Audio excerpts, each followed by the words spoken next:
नमस्कार दोस्तों, स्वागत है आप सभी का आज के इस वीडियो में। आज हम लोग यूपी बोर्ड के कक्षा 7 के विज्ञान विषय के इकाई 20 यानी पाठ 20 के प्रश्नोत्तर को देखेंगे। पाठ 20 का नाम है आपका वायु। ठीक है, तो आज हम लोग वायु से संबंधित जितने भी अभ्यास प्रश्नोत्तर है उन सभी को हल करेंगे। तो चलिए शुरू करते हैं अभ्यास प्रश्नोत्तर को हल करना। सबसे पहला प्रश्न है हमारा प्रश्न नंबर 1, निम्नलिखित प्रश्नों में सही विकल्प छांटकर अभ्यास पुस्तिका में लिखिए। और इसमें सबसे पहला प्रश्न है, दहन में सहायता करने वाली गैस कौन सी है? आपको बताना है दहन यानी जलने में कौन सी गैस सहायता करती है।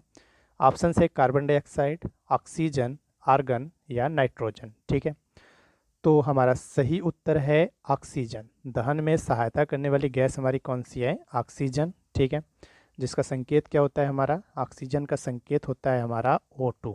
ठीक है, कार्बन डाइऑक्साइड का संकेत क्या होता है? तो यह होता है CO2। आर्गन का संकेत क्या होता है? तो यह होता है AR। और नाइट्रोजन का संकेत क्या होता है? N। ठीक है, तो यह इनके संकेत यानी प्रतीक हो गए। तो हमारा सही उत्तर क्या हो जाएगा? दहन में सहायता करने वाली गैस कौन सी है? ऑक्सीजन। तो हमारा सही उत्तर हो जाएगा ऑक्सीजन। अगला प्रश्न है, निम्नलिखित में कौन सी अक्रिय गैस नहीं है? अक्रिय गैस किसे कहते हैं? जो किसी अन्य चीज़ों से क्रिया न करे तो उसे हम कौन सी गैस कहते हैं? अक्रिय गैस। तो आर्गन है हमारा अक्रिय गैस, नियान है, क्रिप्टान है। ठीक है, इसके अलावा भी है। तो जो हमारे अक्रिय गैस है वह हमारे हैं हीलियम हो गया, नियान हो गया, ठीक है, आर्गन हो गया, क्रिप्टान हो गया, ठीक है, रेडान हो गया। यह सभी हमारे अक्रिय गैस है। लेकिन जो हाइड्रोजन है यह हमारा अक्रिय गैस नहीं होता है। तो हमारा सही उत्तर क्या हो जाएगा? हाइड्रोजन। ठीक है, हाइड्रोजन अक्रिय गैस नहीं है। संकेत की बात करें, आर्गन का संकेत क्या होता है? तो AR होता है। नियान का क्या होता है? Ne होता है। हाइड्रोजन का H और क्रिप्टान का Kr। ठीक है, तो हमारा सही उत्तर क्या हो जाएगा? हाइड्रोजन। ठीक, अगले प्रश्न पे चलते हैं। प्रश्न ग है, अग्निशामक यंत्र में से कौन सी गैस निकलती है? अग्निशामक यंत्र यानी आग लगने पर जिस यंत्र का हम प्रयोग करते हैं आग बुझाने के लिए, उस यंत्र को हम कहते हैं अग्निशामक यंत्र। तो उसमें से हमारी निकलती है कार्बन डाइऑक्साइड गैस। ठीक है, अग्निशामक यंत्र में से कौन सी गैस निकलती है? Carbon dioxide gas. ठीक है, तो हमारा सही उत्तर हो जाएगा कार्बन डाइऑक्साइड।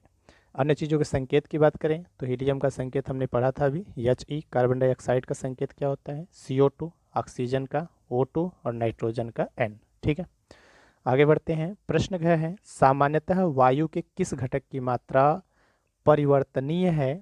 यानी वह कौन सी घटक है निम्न में से जो बदलती रहती है? जैसे वायुमंडल में जो वायु है उसमें हमारी 78% के आसपास क्या पाई जाती है? नाइट्रोजन। ठीक है, 21% पाई जाती है आपका ऑक्सीजन। ठीक है, तो N है नाइट्रोजन। ठीक है, तो वह कौन सा घटक है जो बदलता रहता है? तो जो जलवाष्प है, जलवाष्प की मात्रा जो वायु में रहती है वह हमारी बदलती रहती है। बाकी कार्बन डाइऑक्साइड, नाइट्रोजन और ऑक्सीजन इनकी मात्रा लगभग अपरिवर्तनीय रहती है। तो हमारा सही उत्तर हो जाएगा जल वाष्प। ठीक है, आगे बढ़ते हैं। प्रश्न नंबर 2 है हमारा, रिक्त स्थानों की पूर्ति कीजिए। तो पूर्ति करके देख लेते हैं। ठीक है, सबसे पहला है, वायु में 21% खाली स्थान गैस है। अभी हमने ऊपर आपको बताया था वायुमंडल में जो ऑक्सीजन की मात्रा रहती है वह कितनी होती है? 21%। तो कौन सी रहती है? ऑक्सीजन। तो इसमें क्या भरा जाए? ऑक्सीजन। आप O2 भी लिख सकते हैं, वह भी ऑक्सीजन का ही संकेत है। अगला है, वायु का आवरण जो पृथ्वी को चारों ओर से घेरती है खाली स्थान कहलाती है। तो वायु का आवरण जो पृथ्वी को चारों ओर से घेरे रहती है उसको हम कहते हैं वायुमंडल। तो इसमें क्या भरा जाएगा? हमारा वायुमंडल। ठीक है, अगला है, सोडा वाटर की बोतल खोलने से खाली स्थान गैस के बुलबुले निकलते दिखाई देते हैं। सोडा वाटर यानी ये जो ठंडे पेय पदार्थ होते हैं जैसे कोका कोला, स्प्राइट वगैरह, तो जब इनकी बोतल खोलते हैं तो उसमें से गैस के बुलबुले निकलते हैं। वो गैस कौन सी रहती है? कार्बन डाइऑक्साइड रहती है। ठीक है, तो सोडा वाटर की बोतल खोलने से गैस के बुलबुले निकलते दिखाई देते हैं, तो क्या भरा जाएगा इसमें? Carbon dioxide. या तो आप CO2 भी भर सकते हैं। ठीक है, तो यह हो गया। अगला प्रश्न है, ठोस कार्बन डाइऑक्साइड को खाली स्थान कहते हैं। तो ठोस कार्बन डाइऑक्साइड को हम क्या कहते हैं? शुष्क बर्फ कहते हैं। ठीक है, ठोस कार्बन डाइऑक्साइड को शुष्क बर्फ कहते हैं। तो यह हो गया रिक्त स्थानों की पूर्ति। पहले में भरा जाएगा ऑक्सीजन, दूसरे में वायुमंडल, तीसरे में कार्बन डाइऑक्साइड, चौथे में शुष्क बर्फ। ठीक है।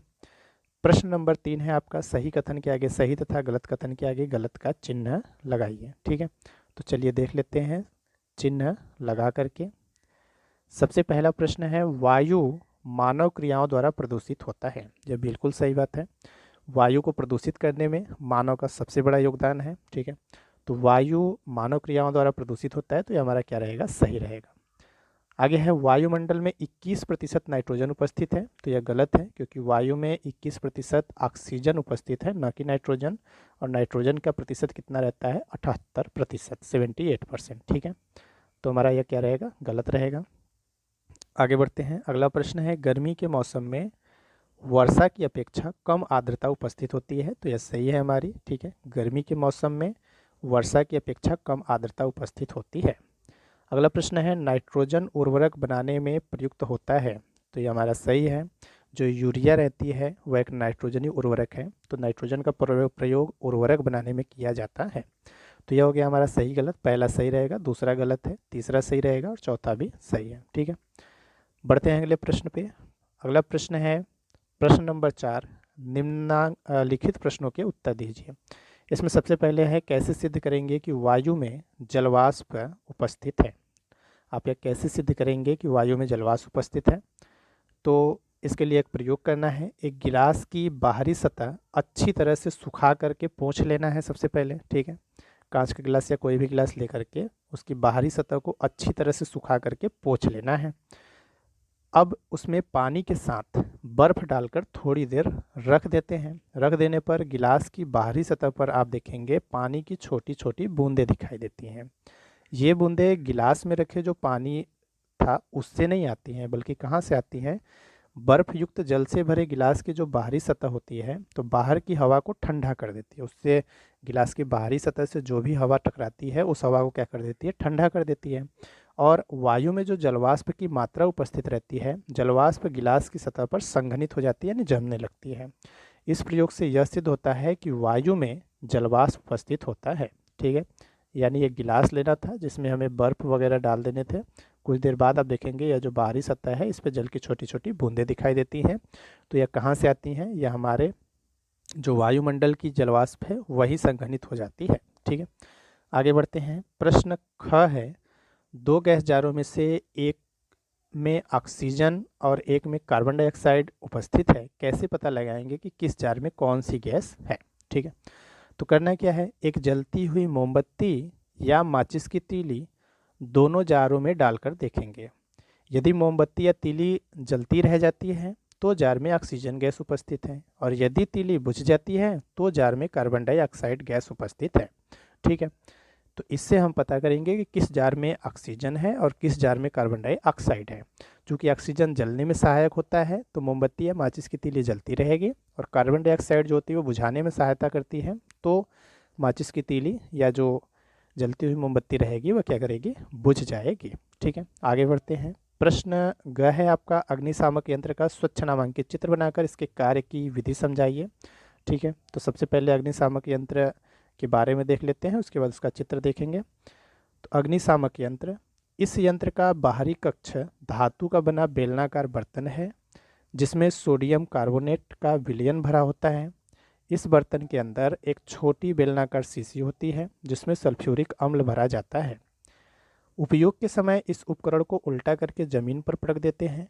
पटकने पर शीशी टूट जाती है और सल्फ्यूरिक अम्ल सोडियम कार्बोनेट से क्रिया करके कार्बन डाइऑक्साइड गैस बनाता है। इस गैस का छिड़काव जलने वाली वस्तु पर करने से आग क्या करती है, बुझ जाती है। ठीक है, तो यह था हमारा अग्निशामक यंत्र की कार्यविधि। इसकी फोटो, तो यह है तस्वीर आपके अग्निशामक यंत्र की। ठीक है, किताब से आप चित्र संख्या 20.7 बना लीजिएगा, जिसमें सोडियम कार्बोनेट विलयन रहता है, सल्फ्यूरिक अम्ल भरा रहता है। ठीक है, इसको यहाँ छोटी शीशी है जिसमें सल्फ्यूरिक अम्ल भरा रहता है, इसको उल्टा करके पलटते हैं तो यह सोडियम कार्बोनेट से क्रिया करके कार्बन डाइऑक्साइड गैस निकलता है, जिसको इस माध्यम से हम क्या करते हैं, बाहर छिड़काव करते हैं और आग क्या करती है, बुझ जाती है।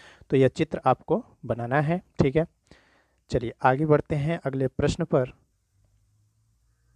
अगला प्रश्न है हमारा प्रश्न घ, वायुमंडल में कार्बन डाइऑक्साइड की मात्रा बढ़ने से पर्यावरण पर क्या प्रभाव पड़ रहा है यह आपको बताना है। ठीक है, कि जिस तरह से हमारे वायुमंडल में कार्बन डाइऑक्साइड की मात्रा बढ़ रही है तो क्या क्या प्रभाव पड़ रहा है ये आपको बताना है। तो देखते हैं इसका उत्तर।